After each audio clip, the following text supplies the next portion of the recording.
Okay, we are now in episode 33 of Beowulf. We are on page 96. We are being introduced to the dragon, and this is the attack of the dragon on Beowulf.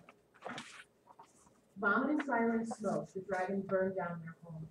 They watched in horror as the flames rose up, the angry monster meant to leave none alive. And the signs of its anger flickered and glowed in the darkness, visible for miles, tokens of its hate and its cruelty, spread like a warning to the geese who had broken its rest. Then it hurried back to its tower, to its hidden treasure, before dawn could come, and it wrapped its flames around the geese. Now it trusted in stone walls and its strength to protect him, but they would not. Then they came to Beowulf, their king, and announced that his hall, his throne, the best of buildings, had melted away in the dragon's burning breath. Their words brought misery. Beowulf's sorrow beat at his heart. He accused himself of breaking God's law, of bringing the Almighty's anger down on his people. So the dragon goes, attacks Heatland, burns everything that he possibly can, including Beowulf's mead hall. Realize that it's very common for kings to have mead halls. Much like Hrothgar had Herrick, Beowulf had his own mead hall. So what Beowulf does, instead of getting angry at the dragon, he says, this is my fault. The whole reason why the dragon's attacking is because I have done something wrong, or I have done something to anger God. On your theme tracker, you should write down, under the religion section, Beowulf believes that he has angered God, and God is the one who has sent the dragon. Reproach pounded in his breast. Gloomy and dark, and the world seemed a different place. But the hall was gone. The dragon's molten breath had licked across it, burned into ashes near the shore it had guarded. The geese deserved revenge. Beowulf, their leader and lord, began to plan it, ordered a battle shield shaped of iron, knowing that wood would be useless, that no linden shield could help him, protect him in the flaming heat of the beast's breath. So Beowulf orders, because he knows that he is going to go fight the dragon, he orders an iron shield built, because obviously, if a dragon breathes fire, a wooden shield wouldn't help him. So he's trying to be proactive a little bit. That noble prince would end his days on earth soon, would leave this brief life, but would take the dragon with him, tear it from the heaped up treasure it had guarded for so long. Again, foreshadowing, we know that this will be the last battle that Beowulf will ever fight, as he will be defeated by the dragon, but he will take the dragon with him.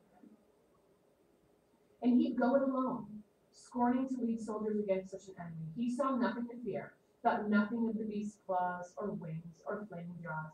He had fought before against worse odds, had survived, been victorious in harsher battles, beginning in Hrothgar's unlucky call. He killed Grendel and his mother, swept that murdering tribe away, and he fought in Higlac's war with the Frisians, fought at his lord's side till his sword reached out and drank Higlac's blood, till a blade swung in the rush of battle killed the geese' great king. So we jump back a little bit in time.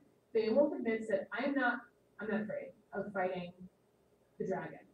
In your theme tracker, under courage and bravery, you should mark this down. In episode 33, lines 2345, Beowulf says, I'm going to fight alone. I am not afraid. He is courageous. He says, I've faced other monsters. I've killed Grendel, I've killed Grendel's mother, and then we go back in time a little bit and we learn about how Higlac died. Higlac was fighting a battle with the Frisians. Beowulf was on his side. Higlac died in that battle when a Frisian warrior killed Higlac. Then Beowulf escaped, broke through Frisian shields and swam to freedom, saving 30 sets of armor from the scavenging Franks, river people who robbed the dead as they floated by. So Beowulf was also captured by the Frisians in this battle with Higlac, but he manages to escape. And of course he did. He, with him, carried 30 coats of armor back to Heatland. Beowulf offered them only his sword, ended so many jackal lives that the few who were able skulked silently home, glad to leave them. So Beowulf swam sadly back to Heatland, almost the only survivor of a foolish war. Hagelac's widow brought him the crown, offered him the kingdom, not trusting Herdred, her son, and Higelac to beat off foreign invaders. So, previously, we talked about how Beowulf once refused the throne. This is the reason why. He survives after the Battle of the Frisians. Higelac's queen, not really trusting that her son is mature enough to be able to protect his country, she offers the throne and the crown to Beowulf. But Beowulf refused to rule when his lord's own son was alive, and the leaderless Geats could choose a rightful king. He gave Herdred all of his support, offering an open heart where Higelac's young son could see wisdom he still lacked himself. Warmth and goodwill were what Beowulf brought his new king. So Beowulf says, absolutely not. I am not taking the crown. The rightful heir is here. I will guide Herdred. I will support him. I will do everything that I need to do in order to be a help to him. But I do not think it's right to usurp his power. But Swedish exiles came, seeking protection. They were rebels against O'Neill, Helpdame's son-in-law, the best ring giver his people had ever known. And O'Neill came too, a mighty king, marched on Geatland with a huge army. Herdred had given his word, and now he gave his life, shielding the Swedish strangers. O'Neill wanted nothing more. When Herdred had fallen, that famous warrior went back to Sweden and left Beowulf rule. So, O'Neill invades Geatland, and he kills Herdred. He specifically goes after Herdred. And once Herdred's dead, he says, I'm good, I did what I came here to do, and he leaves. Beowulf then takes the crown and becomes king of Geatland.